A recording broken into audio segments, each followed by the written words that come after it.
Listen up, Agent. The following briefing is brought to you by From the Helicarrier, your #1 news source for Marvel's Avengers Alliance, and the Marvel Avengers Alliance Wikipedia. Welcome back, Agents. While a lot of the items that we've got access to could be useful, the vast majority of them will be better sold for the extra silver that you'll desperately need for other resources. There are a select few, though, that are just too good to part with. Though you'll only be able to use them in normal battle, not in PvP against other agents, it's best to have a cache of these on hand for when things get hairy. Starting off these useful items, we're actually going to deal with a twofer. The Chrono Boost and the Chrono Accelerator are very similar items, to the point of even having the exact same icon when you select them. Their effect is also the same, granting extra turns to anyone you use it on, though how they work differs very slightly. The boost is the better of the two, allowing you to get 2 extra turns for 4 rounds, but it's also the harder of the two to obtain, costing either 2 gold from the store, or getting lucky with a hero returning with it from a deploy. The Accelerator, on the other hand, gives you 2 turns right now when you use it, just for that round, and expires afterwards. Unlike the boost, though, it can be researched and only costs a little bit of silver and a little bit of shield points to obtain.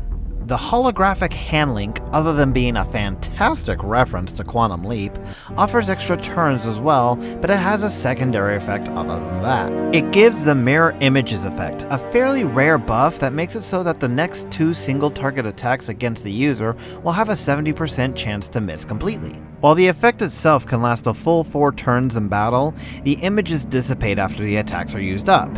It makes for a pretty useful item to protect the more brittle teammates you might have in a dangerous battle. One of the better items to use if you're really wanting to make life difficult for your enemies is the Gene Inoculation. Granting you a buff of the same name, this item gives the user immunity to most of the negative effects known. This can be useful against the more debuff heavy bosses and enemies that you'll have to fight, but you'll have to be careful and not use it against anyone who can remove buffs, as that will remove the inoculation as well. The Revenge Strike is actually a part of a group of 5 items, all of which give you the class buff without being that class.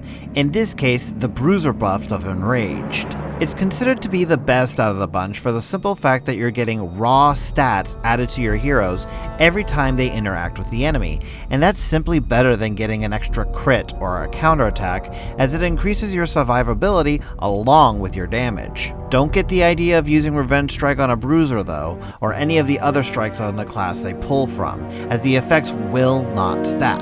Team healing elixirs are perhaps the most difficult to obtain items, but they also perhaps the most useful.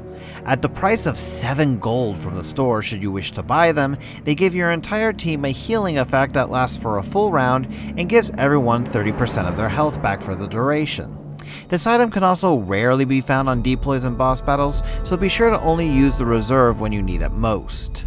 Nano Plague is a fairly simple item, despite how powerful it can be. Researchable by agents, it comes in the form of a little dart that we can use against our enemies. When applied, this effect strips them of any and all buffs they have, bringing down their power level enough to make them a bit more manageable. There are also 2 different versions of this item, with the only difference being a little bit of damage when the effect is first applied. There are yet more consumable items that are useful to us, Agent, but I'll only mention a few more and not go into any specific detail. The reason for this is that these particular items are holiday items, thus only available at certain times of the year, but you should still make sure to grab these when that time rolls around. In particular, the Christmas cookies, the snowballs, the Halloween candy buckets, and the anniversary cake are among the best ones to try and stock up on, as they'll always be able to offer you an advantage in battle. Next time, we're going to be going over a rather shocking set of skills, as we'll be going over the static charge debuff and the related effects among it.